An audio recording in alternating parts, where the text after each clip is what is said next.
오늘 설교 제목은 깨진 병입니다. 깨진 병. 혹시 병을 깨뜨려 본 적 있으십니까? 다 있으시죠?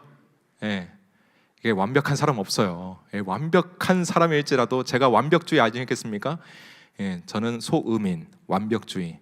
그다음에 MBTI는 ISFP. 그다음에 혈액형은 A형.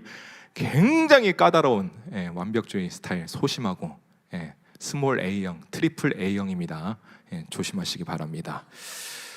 저도 이제 완벽주의를 이제 가지고 있는데 이 완벽주의라고 해도 실수를 많이 해요. 그래서 저도 병을 많이 깨뜨려 봤습니다.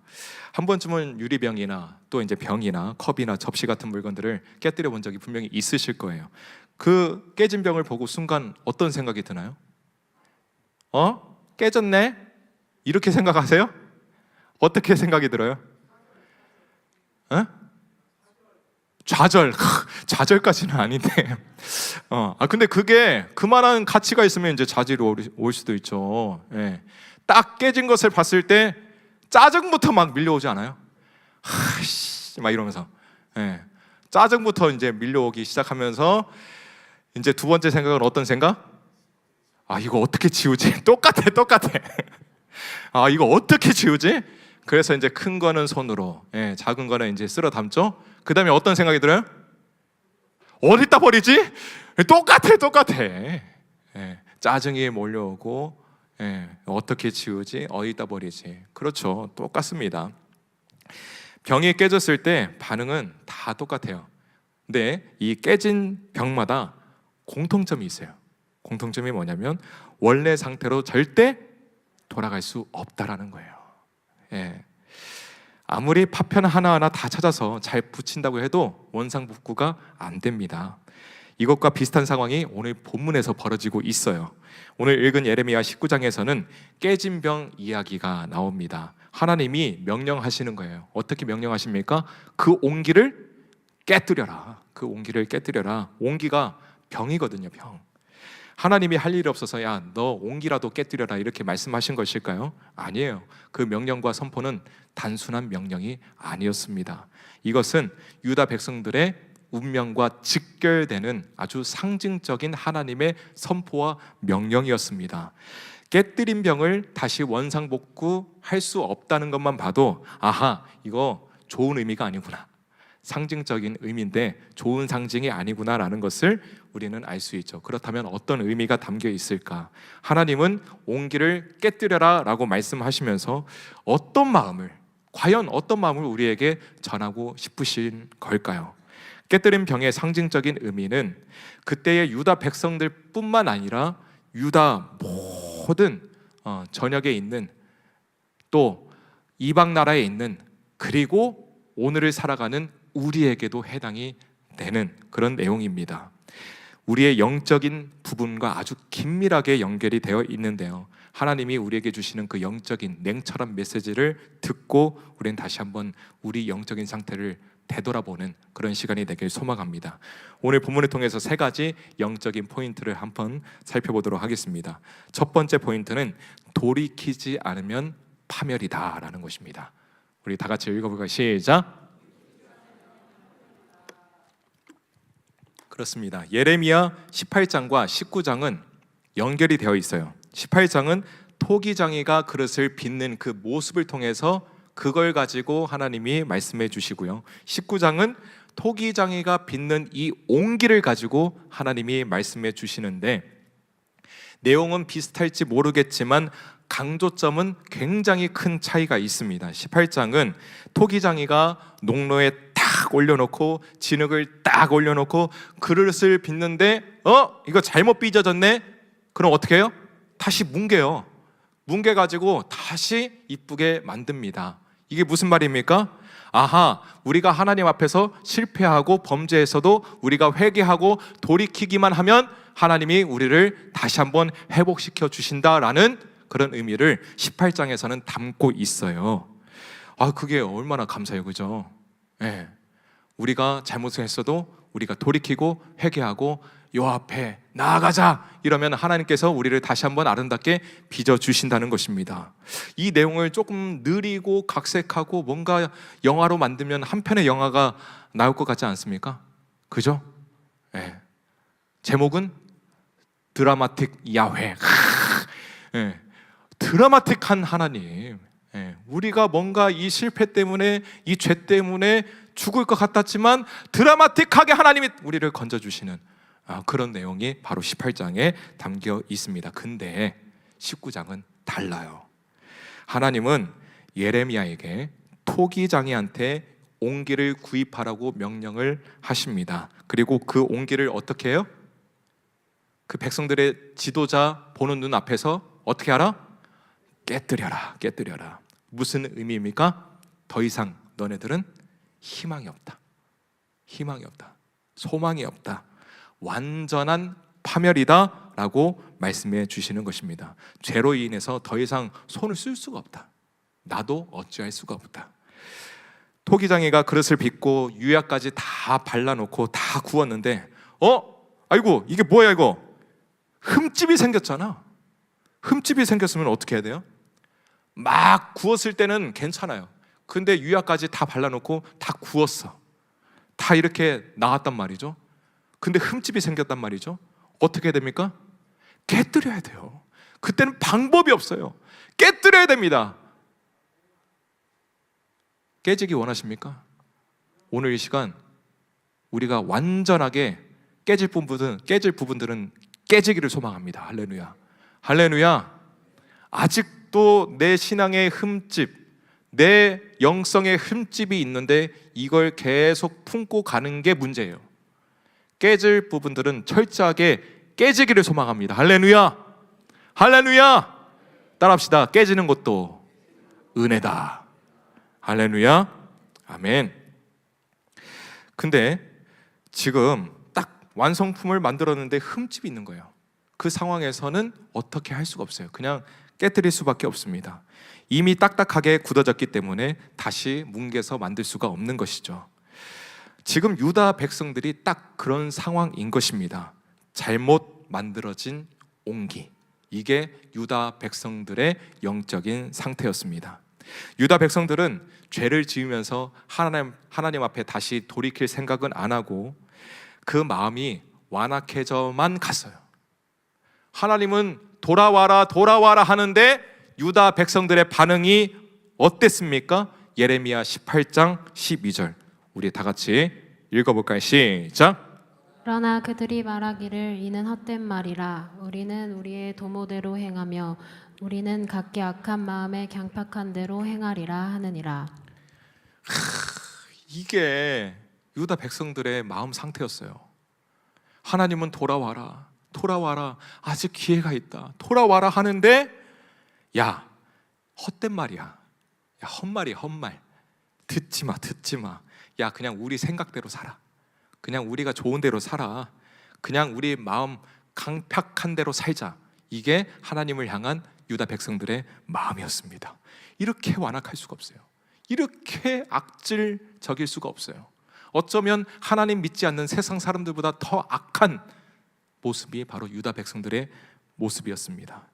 그래서 하나님은 토기장이가 옹기를 깨뜨리는 이 상징적인 행위를 통해서 우리에게 말씀해 주시는 것이죠. 너희들은 새롭게 될 가능성이 전혀 없다. 너무 무서운 말이에요. 너희들은 철저하게 파멸될 것이다 라는 강력한 메시지를 나타내 보여주시는 것입니다.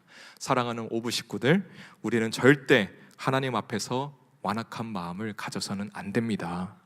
우리는 인간이기 때문에 많이 연약해요. 그리고 언제든지 죄를 범할 수 있습니다. 근데 그것으로 끝나지 않고 우리가 범죄했어도 돌이키고 회개하면 하나님은 우리를 새롭게 아름답게 빚어주실 걸 믿습니다.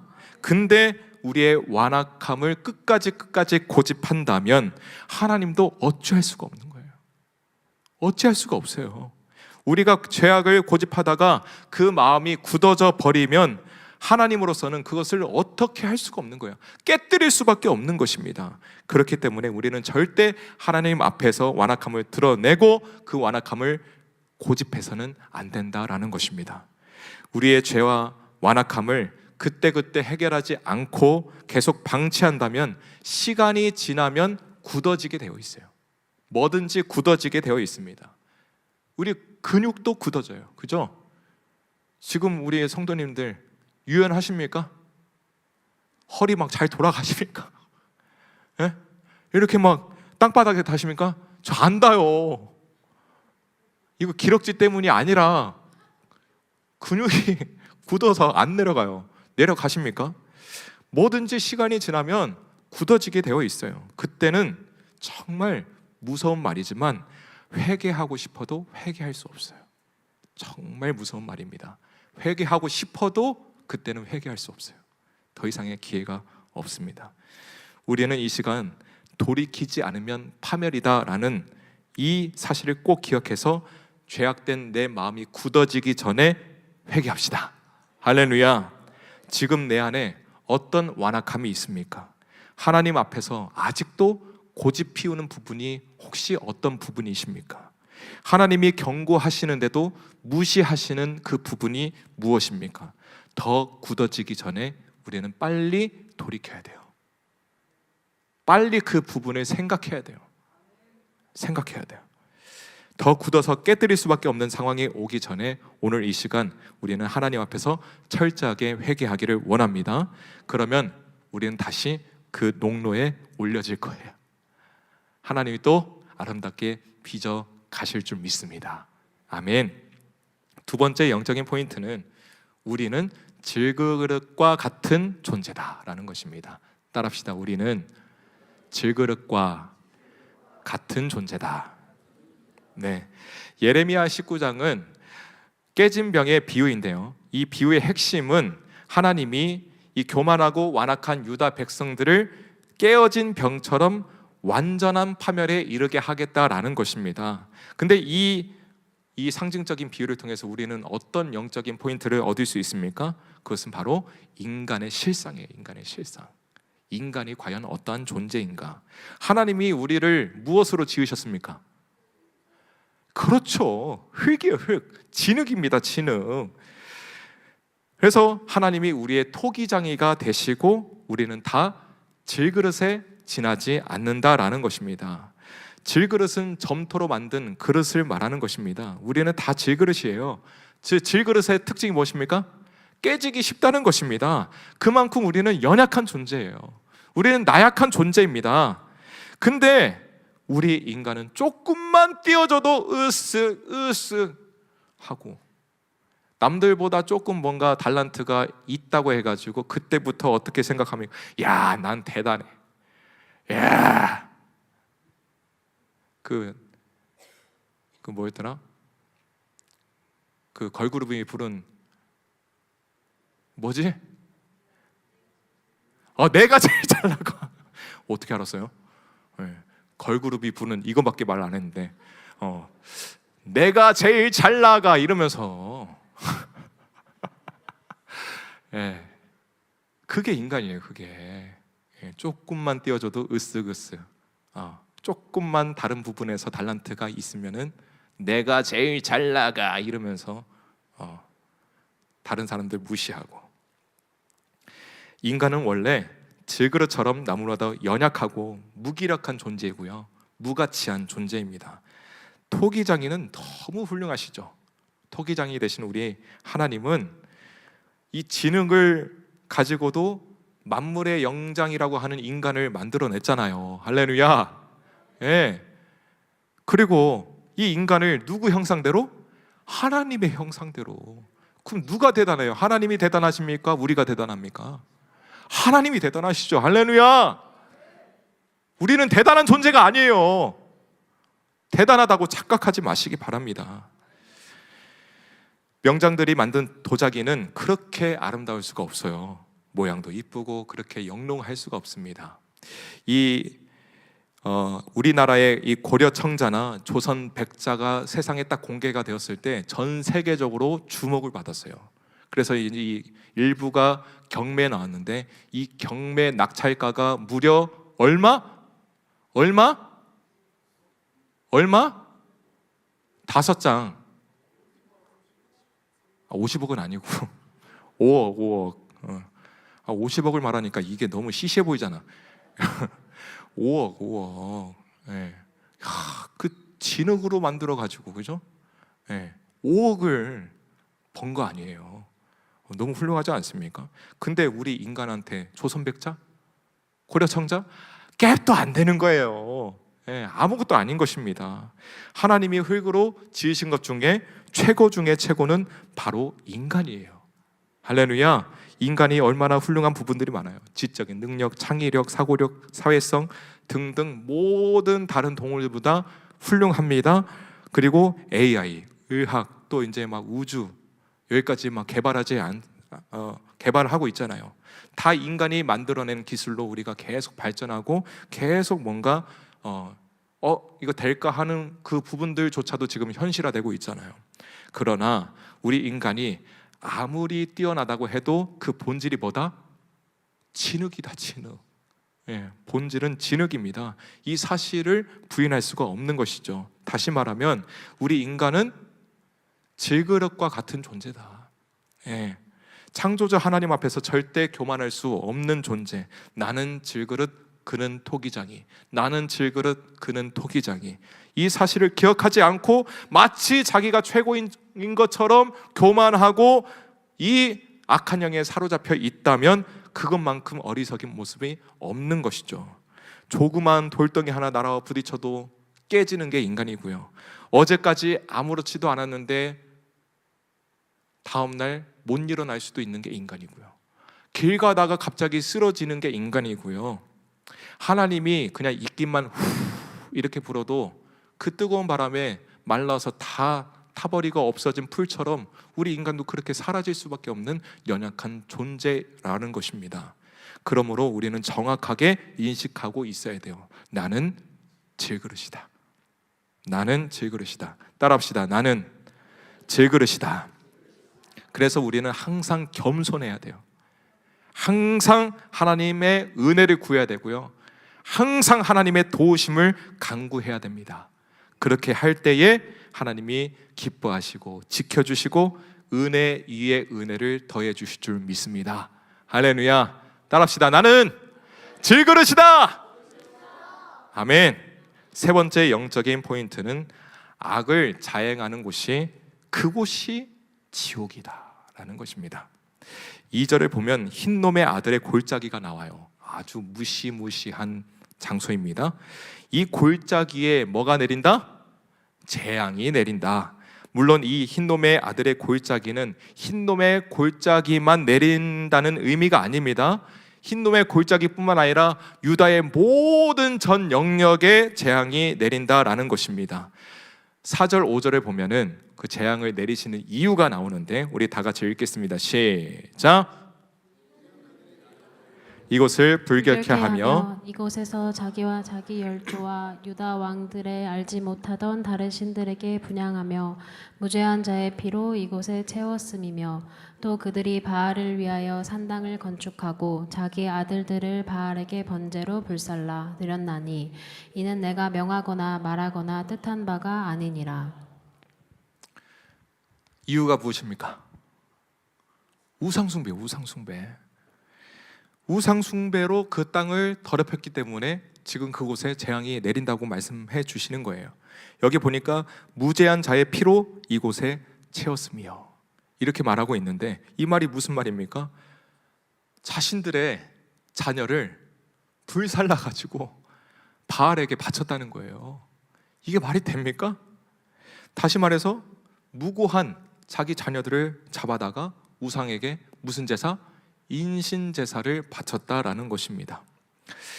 예, 그 당시 이방 나라에서는, 이방 종교에서는 인신 제사가 최고의 제사였어요.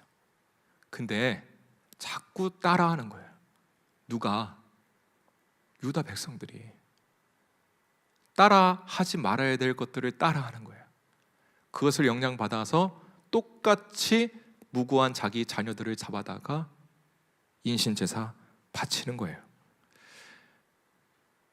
악은 모양이라도 다 버려야 돼요. 우리 한국교회 미국을 따라가면 안 돼요. 영국을 따라가면 안 돼요. 동성애 합법화되면 안 됩니다. 절대 따라하면 안 돼요. 따라할 것은 뭐다? 믿음의 손조들의 발걸음, 예수님의 발걸음, 예수님의 행적, 예수님의 사랑, 예수님의 마음밖에 없어요. 근데 왜 자꾸 악한 것을 따라하냐고요. 유다 백성들이 이방 나라 사람들이 드렸던 그 제사의 방법을 그대로 가져와서 지금 내 자식을 어떻게 그렇게 죽일 수 있어요? 그죠? 근데 죽였다니까요. 칼을 들고 있는 부모 앞에서 서 있는 자녀의 모습을 상상해 보세요. 너무 마음이 아픈 거예요. 설교를 준비하면서. 이렇게 사탄에게 지배당하면 아무리 비상식적인 일이라도 그것이 최고라고 여기는 거예요. 너무 무섭지 않아요? 진짜 예수 안 믿는 사람이 봐도 이건 아닌데! 라고 하는 그 일을 사탄에게 지배당하면 최고라고 여긴다고요. 그것도 예수 믿는 사람들이. 이거 진짜 우리가 정말 심각하게 받아들여야 돼요. 사탄에게 사로잡히게 되면 정말 누가 봐도 아닌 그 일에 목숨을 걸게 돼 있어요. 옆에서 누가 뭐라고 해도 안 들리는 거예요. 길을 막아버리는 거예요. 끝까지 깨닫지 못하는 것입니다. 따라합시다. 깨닫는 것이 은혜다. 금요일날 설교 때 담임 목사님도 강조하셨잖아요. 깨닫는 게 은혜라고. 깨달아야 돌이키잖아요. 그죠? 다시 한번 따라합시다. 깨달음을 주옵소서. 절대 악한 어떤 모양이라도 담지 마시기 바랍니다. 따라하지 마시기 바랍니다. 따라하는 척 하다가 그것이 나를 사로잡아요. 소울 타이라고 해요. 소울 타이. 소울이 타이 된다니까. 이렇게 나도 모르게 악한 것에 소울 타이 되지 마시기 바랍니다. 할렐루야. 근데 유다 백성들은 끝까지 깨닫지 못했습니다. 우리나라도 비슷한 사건이 있었어요. 혹시 아십니까? 역사적인 사실이라기보다는 전설처럼 내려오는 이야기인데, 이 통일신라 시대 때 선덕대왕 신종, 흔히 에밀레종이라고 부르는 이 종에 대한 이야기입니다. 이 종을 만들 때 이 종을 만들려고 시도할 때마다 실패를 하는 거예요. 완성이 안 되는 거야. 금속이 잘 안 섞이고 균열이 생기고 종의 소리가 아무리 땡땡땡 쳐도 맑지가 않은 거예요. 근데 그때 누가 등장해? 한 승려가 등장해서 이런 말을 합니다. 아이 한 명을 샘물에다가 넣으십시오.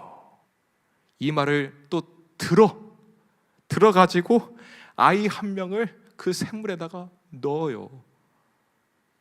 넣어서 이제 종을 만들어. 근데 그 아이가 죽어가는 그 모습을 보면서 아이 엄마가 에밀레! 에밀레! 이 에밀레 소리가 그 종에 담겨서 그 종을 땡 칠 때마다 아이를 애타게 부르던 엄마의 그 에밀레 소리가 난다고 해가지고 에밀레 종이에요. 이렇게 사탄에게 사로잡히게 되면은 우상 숭배를 하면서 이것이 최고다라고 여기게 된다니까요. 왜 유다 백성들이 자기 자식을 불살라 바치면서까지 이 우상 숭배를 했을까? 그 이유는 탐욕입니다. 탐욕. 거룩한 열망이 아니라 어리석은 육신에서 비롯된 이 탐욕 때문에 그 귀한 어린 자식들이 죽어 나간 것입니다. 탐욕은 우상 숭배의 근원입니다. 탐욕은 많은 사람들을 정말 어렵게 만들고요, 희생시키고요, 자기뿐만 아니라 주변 모든 사람들까지 불행하게 만드는 거예요.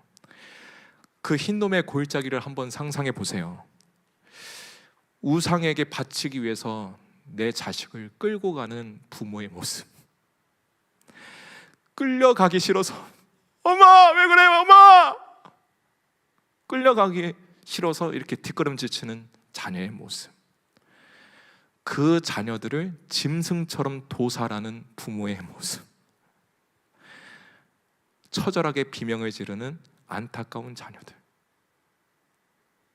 상상을 한번 해보세요. 그 자녀들을 잔인하게 죽이고 불에 태우는 미친 사람들.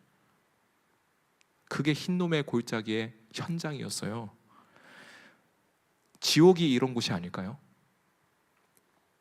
마태복음 5장 22절에 보면 지옥이라는 단어가 나와요. 이 지옥 단어가 헬라어로 게헨나입니다. 게헨나. 그리고 이 게헨나는 게흰놈이라는 히브리어를 음역한 거예요. 뭔가 감이 오지 않습니까? 그죠? 이 게헨나는 바로 게흰놈. 게흰놈이 뭐예요?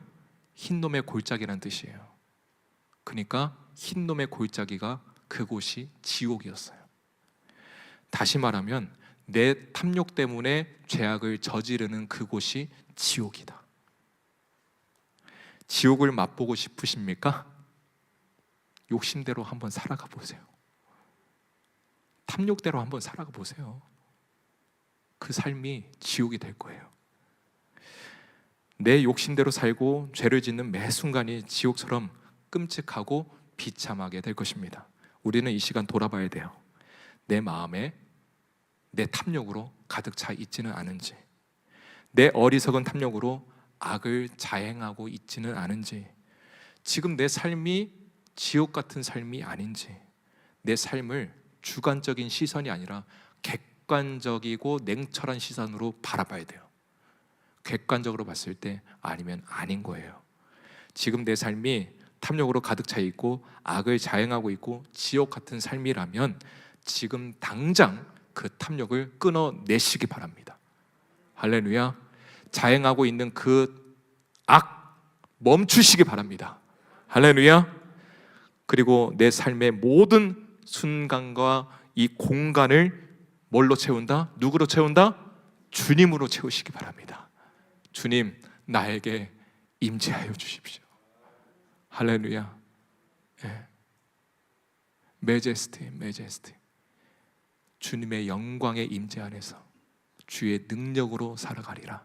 할렐루야. 그래서 우리가 아까 그 찬양 선포한 거예요. 메제스티, 메제스티. 하나님의 영광의 임재가 내 삶 가운데 가득 찰 줄 믿습니다.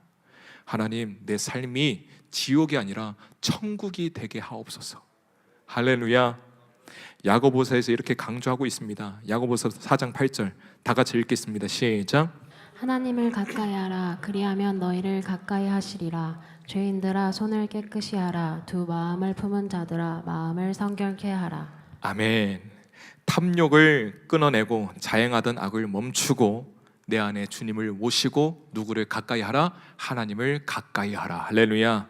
내 안에 주님을 모시고 하나님을 가까이 하라는 것이죠. 그러면 어떻게 하신다? 하나님이 나를 가까이 하신대요. 할렐루야. 지금 우리는 누구와 가까이 하고 있습니까? 탐욕을 계속 부추기는 이 악한 영과 가까이 하고 있습니까? 아니면 나의 필요를 늘 넉넉하게 채워주시고 은혜 가운데 신실하게 이끌어주시는 하나님과 가까이 하고 있습니까? 하나님을 가까이 하십시다. 할렐루야. 내 삶을 지옥으로 만들지 마시고요, 내 삶이 천국의 삶이 될 수 있도록 탐욕을 다 끊어내고 하나님을 가까이 하는 우리 모두가 되길 소망합니다. 결론을 맺겠습니다. 깨진 병 이야기로 다시 한번 돌아가 볼까요? 우리는 병이 깨졌을 때 두 가지를 깨달을 수 있어요. 첫 번째, 깨진 병은 절대 원상복구될 수 없다. 두 번째, 이 두 번째가 중요한데, 하나님만이 회복과 치유의 길을 여실 수 있다. 할렐루야. 이것이 바로 깨진 병이 주는, 우리에게 주는 영적인 메시지입니다. 깨진 병 같은 우리 삶이 회복되고 치유될 수 있는 유일한 방법은 오직 하나님을 바라보고 하나님을 의지하는, 하나님을 바라보고 하나님을 의지하는 방법밖에는 없어요. 깨진 병을 다시 붙일 수 없는 것처럼 우리의 힘과 능력으로는 절대 깨진 삶, 내 깨진 삶을 회복할 수 없는 것입니다. 그래서 오늘 세 가지 영적인 포인트를 꼭 기억하시기 바랍니다. 돌이키지 않으면 완전한 파멸이다. 우리는 질그릇과 같은 인생이다. 악을 자행하는 그곳이 바로 지옥이다. 우리는 이 세 가지 사실만으로도 우리는 얼마나 연약한 존재인지, 우리는 얼마나 나약한 존재인지 그것을 깨달을 수 있잖아요. 우리는 절대 우리 힘으로 깨진 우리의 삶을 복구시킬 수 없습니다. 그러나 우리가 하나님을 바라보고 하나님을 의지하고 하나님을 가까이 할 때 하나님은 이 농로에다가 진흙을 다시 빚으시고 아름답게 병을 만드시는 것처럼 우리의 삶을 다시 회복시켜 주실 거예요. 믿으십니까? 오늘 본문은 심판과 파멸의 내용뿐이어서 참으로 암울하지만 그 뒤에는 하나님의 회복과 약속이 있습니다. 우리가 하나님께 나아가서 회개하고 하나님께 은혜를 구한다면 하나님은 부서진 조각들을 다 다시 모으실 거예요. 다 모으실 거예요. 우리가 드리는 이 예배 시간이 우리의 삶에 깨어진 그 슬픔의 조각들, 고통의 조각들, 하나님 앞에서 정말 하나님 뜻대로 살고자 하는 그 몸부리치는 그 모든 조각들을 하나님이 다 모으셔서 우리에게 회복의 은혜를 허락해 주시고 우리를 다시 한번 하나님의 자녀의 아름다운 모습으로 빚어가실 줄 믿습니다. 믿으십니까? 그 조각으로 우리는 새로운 걸작이 될 겁니다. 오늘 예배를 통해서 다시 한번 우리가 새롭게 되길 소망합니다. 우리가 이 시간 찬양으로 고백하길 원해요. 주님 뜻대로 살고 싶은데 정말 그게 얼마나 힘든지 몰라요. 나의 깨어진 마음을 개수하시는 주님, 이 시간 나를 회복시켜 주옵소서.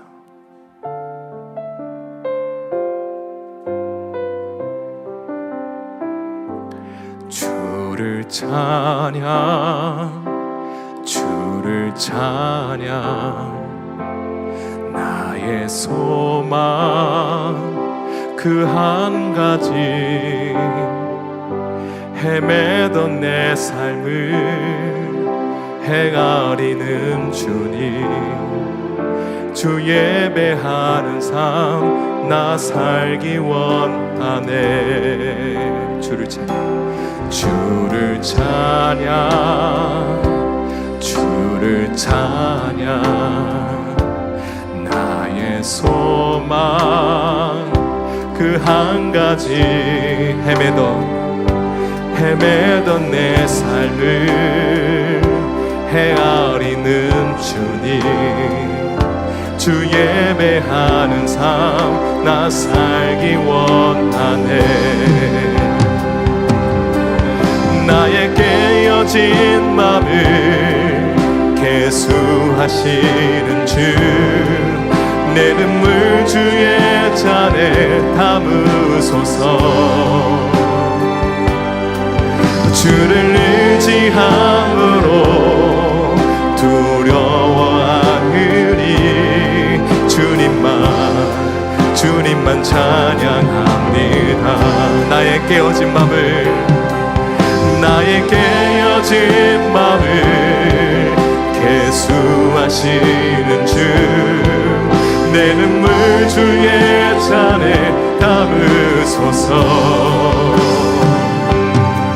주를 의지함으로 두려워하으리, 주님만 찬양함. 나의 깨어진 맘을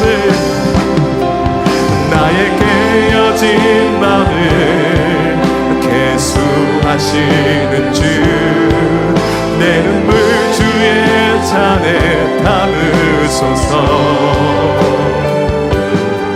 주를 의지함으로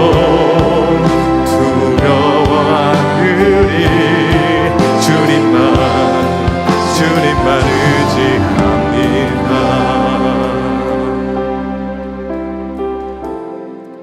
우리 이 시간 간절하게 기도하길 원합니다. 하나님, 깨진 병 같은 나의 삶이지만 다시 한번 소망 대신 하나님만을 바라보고 의지하며 나아갑니다. 하나님 안에서 다시 한번 회복되게 하여 주시고 새롭게 되게 하여 주시옵소서. 질그릇 같은 인생이지만 하나님 손에 붙들림마다 아름답게 쓰임받는 인생이 되게 해달라고 우리 주 한번 외치고 기도하겠습니다. 주여!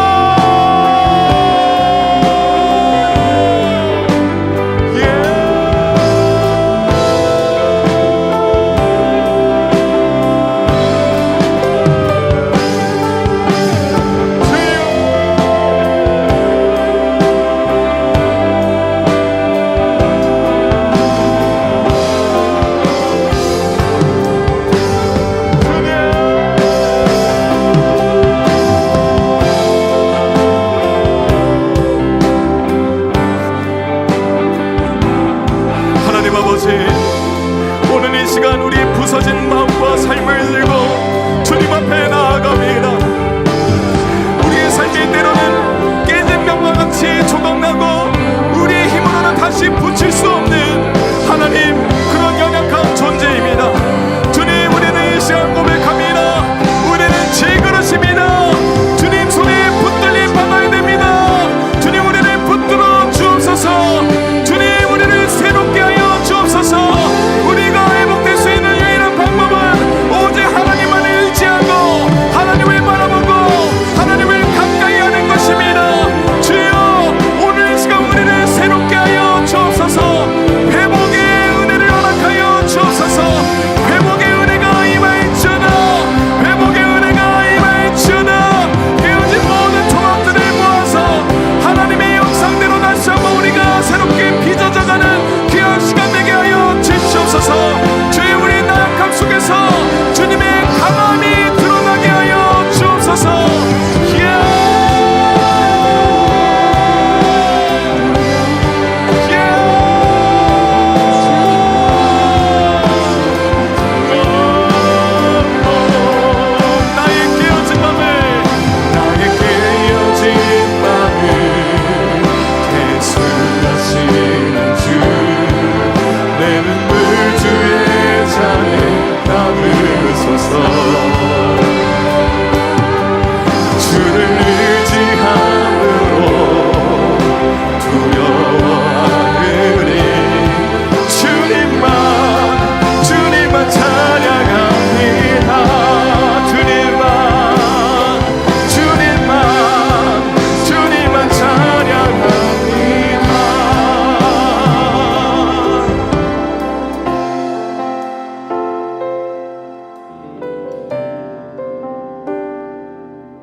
하나님 아버지, 우리의 삶은 깨진 병과 같습니다. 이미 깨져버려서 더 이상 소망 없이 살다가 파멸할 수밖에 없는 그런 연약한 그리고 비참한 인생입니다. 그러나 하나님은 이곳에 우리를 다시금 불러주셨고 말씀을 통해 귀한 영적인 깨달음을 허락해 주셔서 참으로 감사드립니다. 이 시간 우리의 인생의 진정한 소망 대신 하나님을 바라보고 의지하오니 우리의 깨어진 인생을 다시 회복시켜 주옵소서. 이 예배 후에 또 깨지는 인생이 아니라 이제는 날마다 하나님을 가까이 하여서 하나님이 빚어 가시는 대로 아름답게 쓰임받는 모든 축복의 인생들 되게 하여 주옵소서. 지금은 주 예수 그리스도의 은혜와 살아계신 하나님의 극진하신 사랑하심과 성령님의 내주 교통위로 충만하심이 깨진 병처럼 철저하게 부서졌지만 다시금 참된 소망 대신 하나님을 바라보고 의지하며 나아가는, 그래서 하나님이 빚으시는 대로 아름답게 쓰임받기를 원하는 우리 오부 식구들 머리머리 위에, 중문교회 성도님들 머리머리 위에 지금으로부터 영원까지 함께 하옵시기를 간절히 축원하옵나이다. 아멘.